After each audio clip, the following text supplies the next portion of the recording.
है भाई। पिक्चर चालू करो बे। आज जिस तरह से देश की जनता ने धर्मेंद्र प्रधान शिक्षा मंत्री को बर्खास्त कर दिया, उन्होंने रेजिग्नेशन नहीं दिया क्योंकि यह अनैतिकता, अहंकार और संवेदनहीनता की पराकाष्ठा हुई है जो पिछले कई दिनों में देखी गई है। जिस तरह से आज इस्तीफा हुआ है, अगर ये पहले हो जाता तो 22 बच्चों की जान भी बचती, सैकड़ों बच्चे घायल होने से बचते। लेकिन धर्मेंद्र प्रधान तो केवल एक मुखौटा है। सिस्टम से लड़ाई सिस्टम से है जो टूल किट चलाता है। आज छात्रों की गूंज ने अहंकार की दीवार को गिरा दिया, घमंड टूटते हुए पूरे देश ने देखा। शर्म आनी चाहिए आपको। मोदी जी ने तमाम चीजें चलाई। मोदी जी ने हर तरह से बच्चों को गुमराह करने का भी प्रयास किया, रात को 12 बजे आकर रील भी बनाई। लेकिन मोदी जी आपके फ्रेंडशिप को युवाओं ने अस्वीकार कर दिया। आज तक पर जो आज ये दृश्य चल रहा है, देखिए सब लोग किस तरह से युवा झूम रहे हैं। ये झूम रहे हैं केवल इस बात पे कि मोदी सरकार का अहंकार इन्होंने तोड़ा है।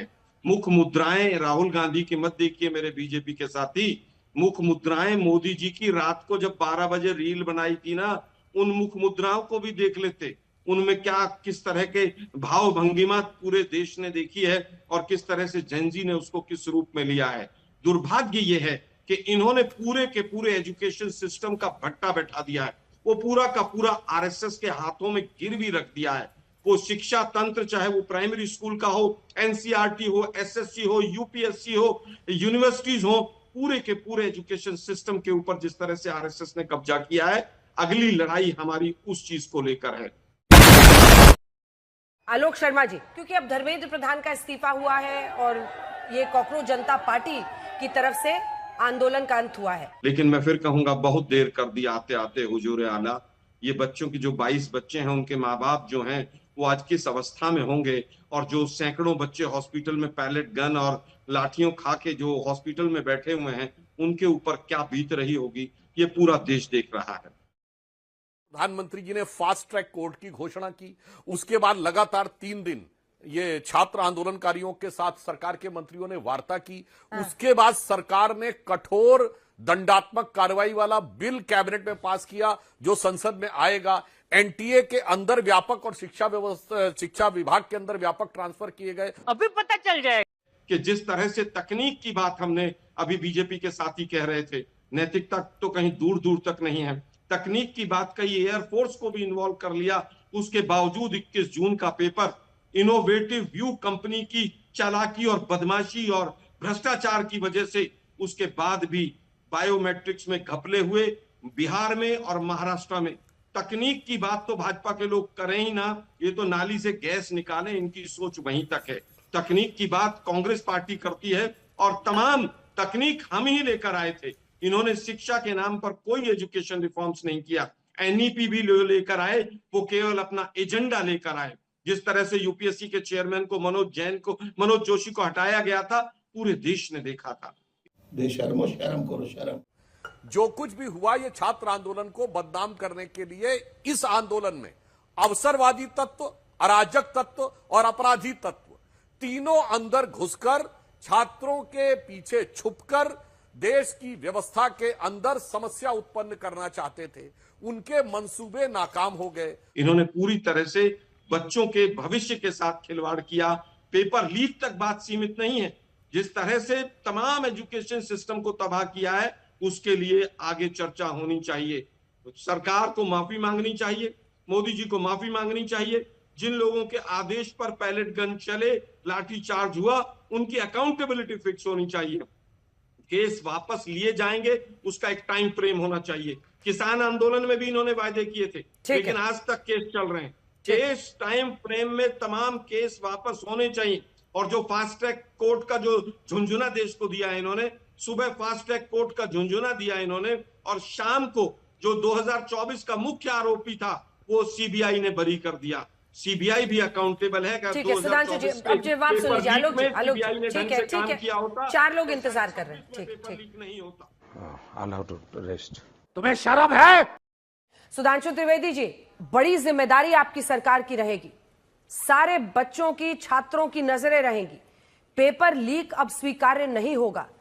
इस जिम्मेदारी को आप लोग समझ रहे हैं? देखिए, इस पूरे घटनाक्रम के दो पक्ष हैं, नैतिक और तकनीकी पक्ष। नैतिक दृष्टि से देखें तो यह निर्णय जो आज हुआ वो हमारी सरकार की छात्रों की भावनाओं के प्रति संवेदनशीलता का प्रमाण है। और श्री धर्मेंद्र प्रधान जी ने बिल्कुल उदार हृदय का परिचय देते हुए, कोई अहमन्यता का भाव न रखते हुए, छात्रों की भावनाओं का सम्मान करते हुए त्यागपत्र देने का निर्णय लिया है। खाओ मां कसम।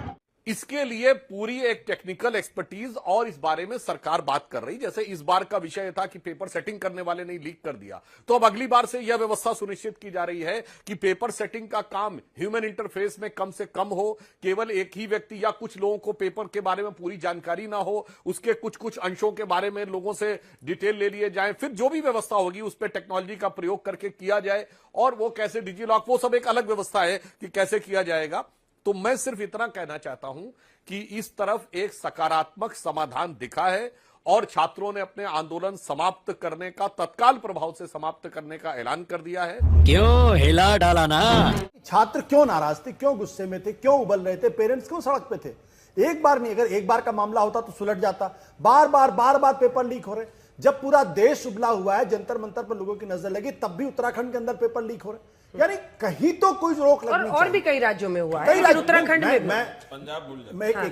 कोई बात नहीं, पंजाब है तो आपको पंजाब याद रहता है, ये भी तो गड़बड़ है ना। तुम लोग पागल है क्या? कि नरेंद्र मोदी सरकार की छात्रों से बहुत प्रीत है और उस प्रीत को निभाएंगे। उन्होंने मांग रखी, सारी मांगे स्वीकार कर ली गई। ये लोकतंत्र है, यहां जनता की बातों को सुना, समझा और स्वीकार किया जाता है।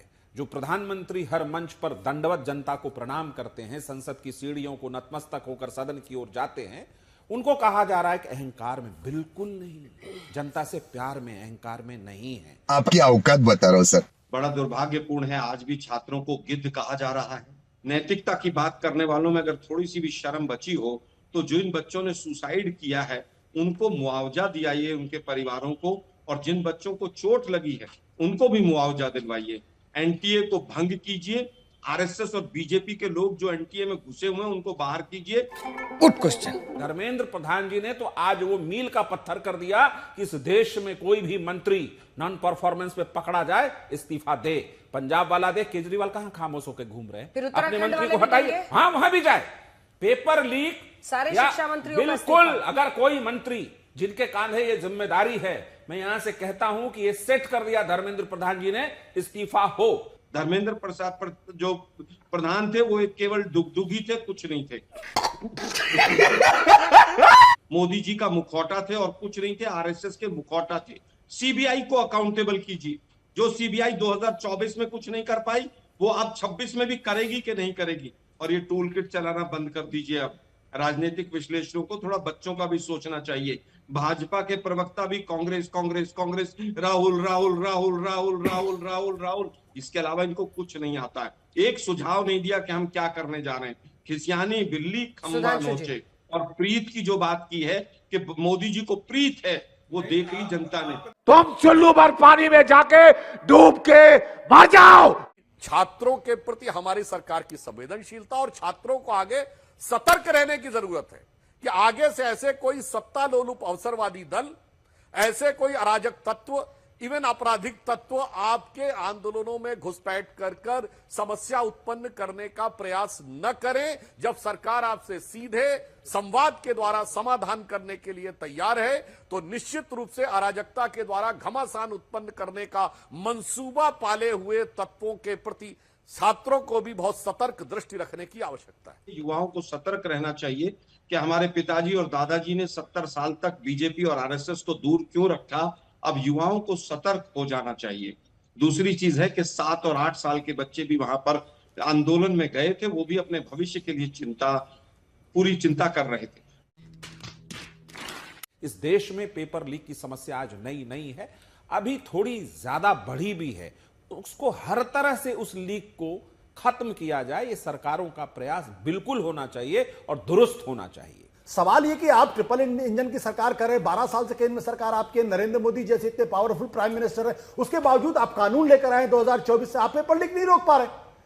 नहीं सारुण के यहाँ कुछ तो गड़बड़। इसके दो ही चीज हो सकते हैं, या तो पूरी तरीके से इनकॉम्पिटेंस है, इनएफिशिएंसी है, या फिर कोई बहुत बड़ा आदमी इस पेपर लीक के पीछे लगा हुआ है जो नहीं चाहता कि सुचारू रूप से, स्वच्छ तरीके से, साफ सुथरे तरीके से बच्चों का सिलेक्शन हो।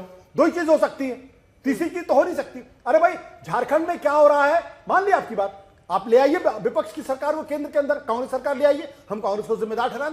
बात तो सही है। जहां कहीं भी पेपर लीक हो रहा है वहां के शिक्षा मंत्री बर्खास्त हो, इस्तीफा दे। नहीं, बर्खास्त हो। ये देखिए, इनकॉम्पिटेंट आदमी, भगवंत मान जी से कह रहे हैं आपकी बर्खास्त करें उनको। मैं भगवंत मान की बात नहीं कर रहा हूं, मैं कह रहा हूं जहां कहीं भी, चाहे झारखंड के अंदर हो, चाहे उत्तराखंड में हो, चाहे पंजाब के अंदर हो, चाहे केंद्र में हो, चाहे हिमाचल प्रदेश में हो, जो कोई भी शिक्षा मंत्री, एक पेपर लीक तो एक इस्तीफा। यस, ये नियम बना डन बच्चों के लिए। आप उस बच्चे की तकलीफ नहीं समझते जो बेचारा साल साल भर मेहनत करता है। मैं तो बिल्कुल कहूंगा कि उत्तराखंड में पिछले एक हफ्ते में 2 पेपर लीक हुए हैं। ये कैसे हो गया? और अगर हमारी सरकार 4 जगह पर है, वहां पर कहीं पर भी कोई दिक्कत होती है, इस तरह की पेपर लीक की बात आती है, वहां पर भी सख्त एक्शन होना चाहिए। और इस्तीफा कोई बड़ी बात नहीं है, होना चाहिए, बर्खास्तगी भी होनी चाहिए। लेकिन रेल एक्सीडेंट में रेल मंत्री का भी इस्तीफा होना चाहिए। रेल मंत्री कितने एक्सीडेंट करवा चुके हैं उसके ऊपर भी होना चाहिए। हर मंत्री की अपनी अकाउंटेबिलिटी होनी चाहिए, चाहे हमारा हो और चाहे भाजपा का हो। ये मोदी जी का विश्व गुरु का जो गुब्बारा है फूट चुका है। अब देश इनसे जानना चाहता है कि वित्त मंत्री की क्या परफॉर्मेंस है। 100 के पार अगर डॉलर जाए तो वित्त मंत्री भी हटनी चाहिए। अपने बच्चों का घर बहुत भर लिया है, अगला नंबर गडकरी जी का है और अश्विनी वैष्णव जी का है। तो लेने के देने पड़ गए। जो बात आलोक जी ने कही तो मैं भी कहना चाहता हूं, शायद आपको याद ही नहीं, कर्नाटक में 4 पेपर लीक हो चुके, सब छोड़िए। परफॉर्मेंस बिल्कुल जनता के सामने हुआ है। हम विपक्ष में थे, गुजरात मॉडल था, मध्य प्रदेश मॉडल था। आज विपक्ष में रहते हुए आप जहां सत्ता में हैं वहां होना चाहिए कि कर्नाटक में, तेलंगाना का, केरल का और क्या मॉडल है। एक सेकंड सुधांशु जी, आलोक जी, आज ही खबर आई है क्या? कर्नाटका वेटनरी डॉक्टर्स का ये आरोप है कि केपीएससी रिक्रूटमेंट स्कैम हुआ है, रिजॉर्ट में एग्जाम लिया गया है और 80 लाख की घूस का आरोप है। तो ये कल की खबर है। देखिए, आरोप है, पेपर लीक नहीं। अगर कहीं पर कोई गलत चीज हुई है उस पर एक्शन होगा। पेपर लीक और किसी तरह का स्कैंडल हुआ उसमें फर्क है, दोनों चीजों में बहुत फर्क है। 21 जून के पेपर वाले दिन इनोवेटिव व्यू ने बायोमेट्रिक में सैकड़ों बच्चों के साथ गबन किया। भारी मिस्टेक हो गया सर। इतना छोटा पहले कभी नहीं हुआ हो।